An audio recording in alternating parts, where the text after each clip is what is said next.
India आणि भारत असा जो एक वाद नव्यानं सुरू झालेला आहे, त्याच्या मागची थोडीशी कारणमीमांसा समजून घ्या. ही इतकी सोपी गोष्ट नाही आहे की कोणीतरी मोदींनी प्रेसिडेंट ऑफ भारत म्हणजे असं राष्ट्रपतींच्या पत्रावरती जाणीवपूर्वक इंडियाच्या ऐवजी भारत हे केलं, ते पत्र पोहोचलं, G20ची बैठक आहे, त्याच्यानंतर वाद सुरू झाला. इतकं सोपं नाही आहे. इंडिया दॅट इज भारत असं स्पष्ट शब्द संविधानामध्ये लिहिलेलं आहे. म्हणजे दोन नावं आहेत आणि दोन्ही नावं आपण पहिल्या दिवसापासून स्वीकारलेली आहेत. आता ह्याच्यातलं इंडिया हे नाव आपण जास्त वापरलेलं होतं. प्रत्येक ठिकाणी स्टेट बँक ऑफ इंडिया असो, रिझर्व्ह बँक ऑफ इंडिया असो, असे असंख्य ठिकाणी air India, India India India हा शब्द जास्त पद्धतीनं वापरला गेला. इतकंच. दुसरा जो शब्द होता भारत, आपण हे बाकीचा जो वाद आहे थोडा बाजूला ठेवतो. म्हणजे इंडिया नाव केव्हा आलं, भारत नाव केव्हा आलं, ह्याच्यावरती भरपूर वाद झालेला आहे, भरपूर चर्चा झालेली, भरपूर व्हिडिओ उपलब्ध आहेत. आपण फक्त याच्या मागची मानसिकता समजून घ्या. मी तुम्हाला थोडासा हाच विषय वेगळ्या त्याच्यातला जो पैलू आहे त्याचं समजून सांगतो. भारत आणि India, India that is Bharat असं स्पष्टपणे आपल्या संविधानामध्ये लिहिलेलं असताना त्याच्यातला इंडिया हा शब्द वापरला गेला. त्याच्यातली कारणमीमांसा जाऊ द्या बाजूला. आता हे सरकार असं म्हणतं आहे की आपण भारत ह्या शब्दाचा वापर करायचा. नवीन काहीही केलेलं नाही, नाव बदललेलं नाही. दोन नावानं समजा एखादी व्यक्ती ओळखल्या जात होती, त्याच्यातलं एक नावाचा उच्चार नेहमी केला गेला, दुसरं नाव लपून राहिलं होतं, बाजूला राहिलं होतं, त्याच्याऐवजी आता त्याचा नावाचा वापर करूया. इतकंच फक्त तो मुद्दा आहे तांत्रिकदृष्ट्या. बाकीचं त्याच्यातला सांस्कृतिक राजकीय संघर्ष सगळं आपल्याला माहिती आहे. आता आम्ही जो मुद्दा समोर ठेवतोय तो बघा, नेमकं ह्याच वेळेस जो आम्ही यापूर्वी व्हिडिओ पण केलेला होता, DMKचा हा जो विरोधी अजेंडा आहे, भारत विरोधी अजेंडा आहे, म्हणजे त्याच्यामुळे सनातनी विरोधी अजेंडा, उत्तरेच्या विरोधातला, आणि ह्याच्यापेक्षाही पुढे जाऊन आता 370 हटल्याच्या नंतर मी एक फार गंभीर मुद्दा वेगळा तुमच्यासमोर निरीक्षणासाठी म्हणा किंवा त्यातले जे कोणी अभ्यासक आहेत त्यांच्यासाठी ठेवतो आहे. 370 हटल्याच्या नंतर फार मोठ्या प्रमाणात काश्मीरमध्ये शांतता प्रस्थापित झाली, बाकीचं जनजीवन सुरळीत झालं, स्थानिक पातळीवरच्या निवडणुका झाल्या, भले विधानसभेच्या निवडणुका झाल्या नसतील तसं, 1-2 नव्हे तर तब्बल 40,000 सरपंच म्हणजे पंच निवडले गेले, 4,000च्या जवळपास सरपंच निवडले गेले. म्हणजे तिथे लोकशाही प्रक्रियेला गती आली, पर्यटन व्यवसाय वाढला, असंख्य गोष्टी, शांतता प्रस्थापित झाली, शाळा महाविद्यालय सुरू झाले, नेटचं कनेक्शन आता पुन्हा पूर्व झाले, सगळ्या गोष्टी पहिल्यासारख्या झालेल्या आहेत. त्यामुळे त्या ठिकाणी ज्या सगळ्या अतिरेकी कारवाया होत्या की त्यांना मिळणारं फंडिंग होतं त्याला प्रचंड प्रमाणामध्ये सेटबॅक बसलेला आहे. म्हणजे ते पूर्णपणे संपलेलं आहे असं नाही म्हणायचं. एकतर पाकिस्तानचे स्वतःचे प्रश्न निर्माण झालेले आहेत गंभीर, आणि करोनाच्या नंतर चायनाची पण ताकद खूप खच्चीकरण झालेलं आहे त्यांचं, त्याच्यामुळे त्यांनाही ते फंडिंग करता येणं शक्य नाही. आता या पार्श्वभूमीवरती भारतामध्ये प्रत्यक्ष काश्मीरची जी काही कॅन्सरची गाठ होती ती आपण निराकरण त्याचं केलेलं असल्यामुळे आता त्या ठिकाणचा फायदा घेऊन ज्या शक्ती भारत विरोधी आहेत, ज्या शक्ती लोकशाही विरोधी आहेत, ज्या शक्ती संविधान विरोधी आहेत आणि अतिशय उदार मतवादी परंपरा सनातनची चालू आहे. हिंदू शब्द मी वापरत नाही, किंवा सोयीस्कर म्हणून फार तर कोणाला वापरायचं तर आपण हिंदू वापरूयात. सनातन हिंदूंची जी उदार मतवादी परंपरा होती ह्याच्या सगळ्या विरोधातल्या ज्या शक्ती आहेत, जॉर्ज सोरोस ज्याला फंडिंग करतात त्यांना जो फायदा काश्मीरचा मिळत होता, काश्मीरचा प्रश्न आटोक्यात आलेला असल्यामुळे आता दोन तुमच्यासमोर मुद्दे समोर येतील. एक तर सगळ्यात पहिली गोष्ट म्हणजे ज्या ठिकाणी भारत विरोधी असं काही चालू आहे त्याला हवा द्यायची. त्याच्यातले एक खलिस्तानाचं आपण बघितलं, शाहीनबागचं आंदोलन बघितलं, कृषी आंदोलन बघितलं, दिल्लीचे दंगे बघितले, बेंगलोरचे दंगे बघितले, किंवा त्याच्यानंतर आता तमिळनाडूमध्ये ठरवून जाणीवपूर्वक लिबरेशन टायगर्स ऑफ तमिळ इलम LTTE ज्याचा पूर्णपणे निपात झाला, श्रीलंकेने तो प्रश्न सोडवला, राजीव गांधीचे मारेकरीच LTTEचे निघाले. असं असताना सुद्धा आजही परत ते जे कट्टरपंथी विचारधारा होती की तमिळ हा वेगळा देश कसा आहे त्याला हवा देण्याचा प्रयत्न जाणीवपूर्वक केला जातो, आणि ह्याच्या पाठीमागं ते आहे हे आम्ही सांगू इच्छितो.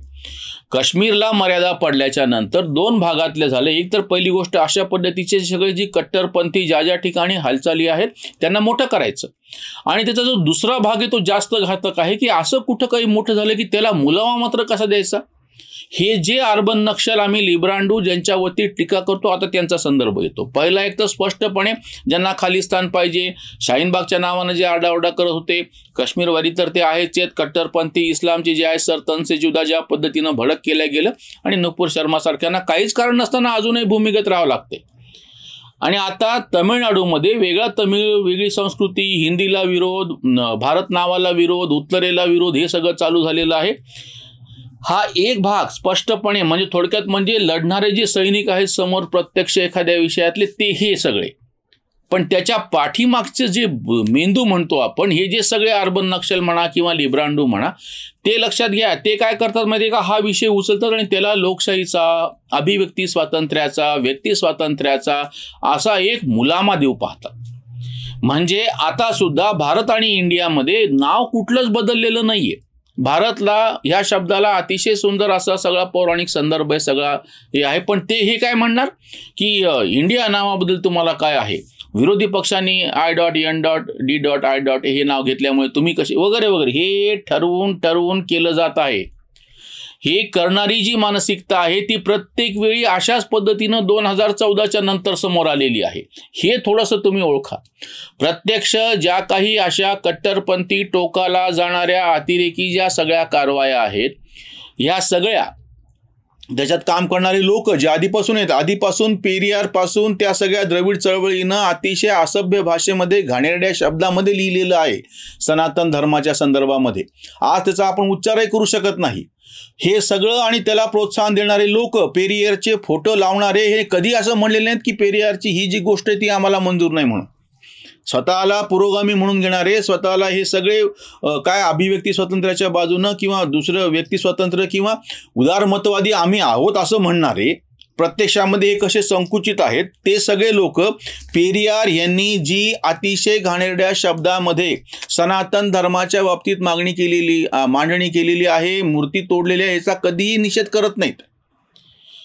आणि हे जे समर्थन करणारे लोक आहेत, हे तेच लोक आहेत ज्यांनी खालिस्तानाचं कशा पद्धतीनं समर्थन केलं. आणि आता जे दिल्लीचे दंगे जे उसळलेले होते, लाल किल्ल्यावरती ज्या पद्धतीनं चढाई करायचा प्रयत्न केला होता, त्याचं सगळ्याचं समर्थन करणारे हे लोक आहेत. एकदा त्या सगळ्या ह्याच्यामध्ये ट्रॅक्टर उलटून एक शेतकरी मृत्यू पावल्याच्या नंतर पोलिसांच्या गोळीबारामध्ये तो कसा मेलाय असं राजदीप सरदेसाई सारखे पत्रकार निर्लज्जपणे सांगत होते, जेव्हा त्यांना नंतर त्याच्यावरती माफी मागावी लागली. म्हणजे ठरून तो विषय भडक करायचा. अगदी मी तुम्हाला महाराष्ट्रातलं उदाहरण सांगतो. 2 प्रसंग घडलेले आहेत. एक तर कोरेगाव भीमाचा, ती सगळा दंगल पसरवण्याचा, भडकवण्याचा आणि मराठा आणि दलित असं तेढ निर्माण करण्याचा जाणीवपूर्वक प्रयत्न ह्या शक्तींनी केलेला आहे. एल्गार परिषद, तेव्हापासून त्याच्यानंतरचा झालेला हा दंगा, त्याच्यानंतर तो भडकलेला विषय, ते उमर खालिद आणि ते सगळे त्याच्यामध्ये होते. हे सगळे जो आता त्याच्या याचिका सर्वोच्च न्यायालयामध्ये पेंडिंग आहे, त्याला जामीन मिळत नाही उमर खालिदला. या उमर खालिदसाठी कपिल सिब्बल उभं राहणार होते सर्वोच्च न्यायालयामध्ये, पण ते त्या 370ची जी केस चालू आहे तिकडे अडकल्यामुळे दुसरीकडे सर्वोच्च न्यायालयात त्या ह्याच्यामध्ये जाऊ शकले नाहीत ते. त्याच्यामुळं हिची तारीख पुढे ढकलल्या गेलेली उमर खालिदची. उमर खालिदला जामीन मिळावा म्हणून हेच कपिल सिब्बल प्रयत्न करतायत. म्हणजे एक भाग लक्षात घ्या, इंडिया विरुद्ध भारत ह्या नावानं त्याच्यामध्ये भारताला विरोध करणारे जे प्रत्यक्ष जे काही कट्टरपंथी गट आहेत, वेगवेगळे संपूर्ण भारतभर पसरलेले, त्यांची कारवाई आणि त्यांच्या पाठीमागं जे डोकं आहे, जो मेंदू आहे, जे समर्थन करणारे सगळे लोक आहेत, जे लिब्रांडू सगळे, त्यांची जी काही चाल आहे ती ओळखा. बरोबर अशा वेळी हे लेख लिहून आणतात की बाबा इंडिया नाव केल्याच्या नंतर प्रत्येक ठिकाणी नोटेवरती पण नाव कसं बदलावं लागेल, नोटेवरती नाव बदलावं लागेल म्हणजे नोटबंदी कशी होईल, नोटबंदी कशी होईल म्हणजे खर्च किती येईल आणि तो भारताला परवडणार आहे का. किंवा आता नवीन संसदेमध्ये त्या सेंगोलची स्थापना झाली, त्याच्यावरती सुद्धा बोलणारे हे सगळे लोक होते. त्यांच्या बाजूला गोसावडे कसे उभे आहेत असं तथाकथित निर्भय बनवचे एक निर्भय असे सैनिक नेते बोलून गेले आणि नंतर त्यांना माफी मागत फिरावं लागलेलं. भारत आणि इंडिया, त्याच्यातल्या भारताला विरोध करणारी मानसिकता, प्रत्यक्ष ते अतिरेकी सगळे म्हणजे टोकाची भूमिका घेणारे सगळे कट्टरपंथी आणि त्यांना पाठिंबा देणारे, असं ते 2 पातळीवरती सगळं चालू आहे. ही उसंतवाणी. इंडिया नावाला टाकूया पुसून, भारत पूजून गीत गाऊ. इंग्रजांची ही ती गुलामीची खूण जपलो अजून कशासाठी. भारत नावाला मोठा इतिहास, स्वातंत्र्याची असं नावात या. भारत माता की म्हणताना जय, अजिंक्य अजय भाव उरी. इंडिया कोरडे, भारत संस्कृती, तेजाळ आकृती प्रकटते. भारत म्हणजे विसाव्याची जागा, रेशमाचा धागा जगताला. कांत म्हणे गाऊ भारताचे गाणं, भारत महान विश्वामध्ये, भारत महान विश्वामध्ये. चांद्रयान 3च्या नंतर भारताच्या बाबतीमध्ये जगभरामध्ये एक अतिशय चांगला असा संदेश गेलेला आहे की विज्ञानामध्ये या देशाने एवढी प्रगती केली. चंद्राच्या दक्षिण गोलार्धावरती जाणारा हा पहिला देश आहे. याच्याकडे एवढी मोठी बुद्धिमत्ता आहे, इतकी मोठी संपन्न अशा संस्कृतीची पार्श्वभूमी आहे. या सगळ्या ह्याच्यावरती भारत हे नाव समजा जेव्हा पुढे येतं तेव्हा त्याचं स्वाभाविकपणे जग स्वीकार करेल ना, करत आहे ना. पण हे न करता हे होऊ देऊ नये म्हणून ह्याच्यावरती विनाकारण म्हणजे आपल्याकडे ते अपशकुन करणारे लोक असतात ना, काही सगळं चांगलं चाललेलं आहे पाहिल्यानंतर त्याच्या बाबतीमध्ये काहीतरी घाणेरडं बोलून त्याच्यामध्ये विघ्न आणणे, तशा पद्धतीची ही मानसिकता आहे, ही आपण ओळखली पाहिजे. ह्याच्यामध्ये पक्ष, याच्यामध्ये मोदी, अमित शहा, संघ, भाजप सगळं बाजूला ठेवा, मोहन भागवत. देशाचं एकात्मता, देशाची समृद्ध अशी परंपरा, आपण जपलेली सुंदर अशी लोकशाही, ह्या सगळ्याला विघातक, संविधानाला विघातक अशा ह्या गोष्टी आहेत. म्हणून आपण त्याचा कडक शब्दात निषेध करूयात आणि ह्यांना कुठल्याच पद्धतीने बौद्धिक सुद्धा, प्रत्यक्ष कृती सोडा, विचार आचारात सुद्धा कधी यांना थारा नाही दिला पाहिजे, हे लक्षात ठेवा. इथेच थांबूयात. धन्यवाद.